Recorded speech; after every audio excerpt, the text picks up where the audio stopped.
the team that shocked everyone. After massive trades, a major player injury, and some late-season chaos, the Minnesota Timberwolves missed the NBA playoffs in 2023. The Minnesota Timberwolves missed the NBA playoffs in 2023. However, the narrative has taken a dramatic turn in the current 2023-24 regular season. The Timberwolves are now capturing attention and turning heads with their impressive rise in the highly competitive Western Conference. But how did this team go from a tough time to surprising everyone? And can they contend for the NBA title this season? Let's find out. Don't forget to like and subscribe for more NBA content. The Minnesota Timberwolves have yet to taste the glory of an NBA Finals victory, despite coming very close in 2004 when led by the exceptional Kevin Garnett. That standout season saw the Timberwolves win a remarkable 58 games, Garnett crowned as the league MVP, and the team advancing to the Western Conference Finals. But since then, they kind of faded in the league. In 2022, things took a turn when they got All-Star Rudy Gobert. It felt like the Timberwolves were ready to step up again. But in 2023, they lost in the first round to the Denver Nuggets, and people doubted their trio of Gobert, Karl-Anthony Towns, and Anthony Edwards. Surprisingly, less than a year later, the Timberwolves are sitting at the top of the Western Conference, looking like they're about to become serious contenders. And the fact that there's no clear favorite in the West works in Minnesota's favor. The recent success of the team can be attributed to various factors, with one notable aspect being the gamble on Anthony Edwards paying off. Back in 2020, the Timberwolves were placing a big bet on Anthony Edwards when they signed him. And guess what? It seems like it's working. The Wolves are back in the spotlight, and Edwards is becoming a regular contender for the MVP title. Luka Doncic might have been a bit better, but Edwards is right up there. There's a fire in him that's growing stronger every day. Even Steve Kerr, the head coach of Team USA, wasn't sure about Edwards at first. He thought Edwards wasn't serious and competitive enough. Turns out, he was wrong. Edwards cares about winning as much as he cares about style. He's focused on both offense and defense, playing like a real pro instead of just a talented player. Kerr noticed that this summer, and it made Team USA better. Learning from experiences isn't always easy, but for Edwards, playing with Team USA was a game changer. Being around other top players showed him he's the best on the court. And it wasn't just his coach, Chris Finch, saying it. It was Steve Kerr, a 9-time NBA champion. That kind of praise boosts your confidence. Edwards isn't trying to impress anyone, he just wants to win games. It's easy for everyone, including veterans like Karl-Anthony Towns, to play along with someone like him. The Wolves' early season success sets the stage for Edwards to be a serious contender for MVP. If he continues delivering standout performances and the Wolves secure a top position in the West, he'll be hard to overlook, joining the ranks of the best players in the league. But that can't be said for Karl-Anthony Towns. Despite the team's commendable performance, Towns has struggled to live up to his best and deliver his optimal performance. Karl-Anthony Towns is known for his impressive shooting skills, but this year has been an exception. At the rim, he's struggling more than usual, with a shooting percentage of just 58%. This is a significant drop from his previous worst year in the pandemic-shortened 2019-2020 season, where he managed 64.4% at the rim. His three-point shooting is also on the decline at 36%, the same as last year, compared to a stellar record of 40% or better in 4 of the 5 seasons before that.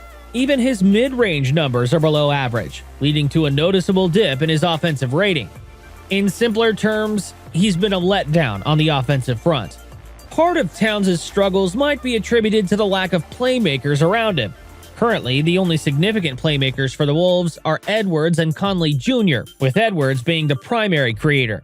Towns found more success when playing alongside D'Angelo Russell, who excels in the pick and roll. While Conley Jr. is a skilled game handler, his passing game doesn't reach elite levels.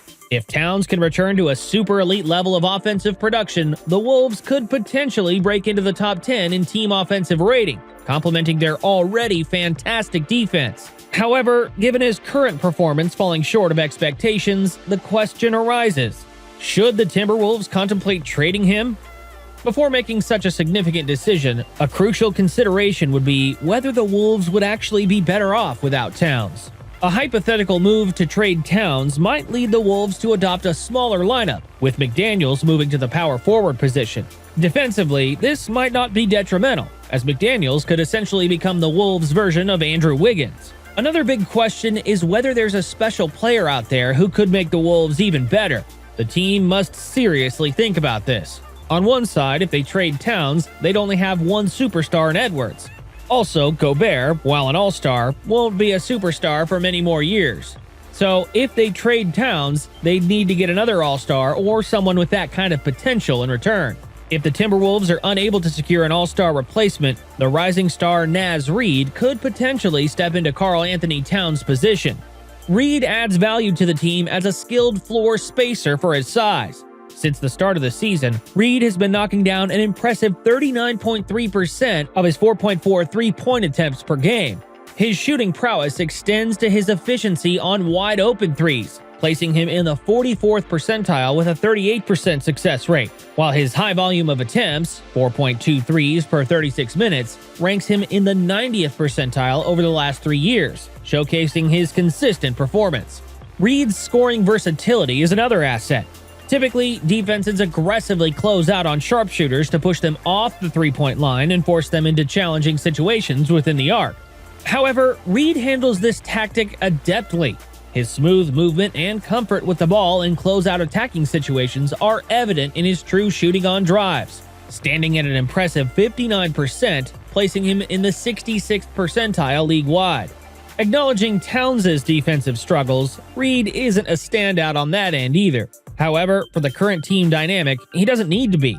Reid's objective is to avoid being completely exposed, and his combination of size, length, and mobility positions him favorably, especially compared to smaller guards often targeted on defense like Jordan Poole. So can this team realistically vie for the championship this season? Despite their promising early performances, it seems highly unlikely. However, achieving their first playoff series victory since 2003-2004 is a realistic goal.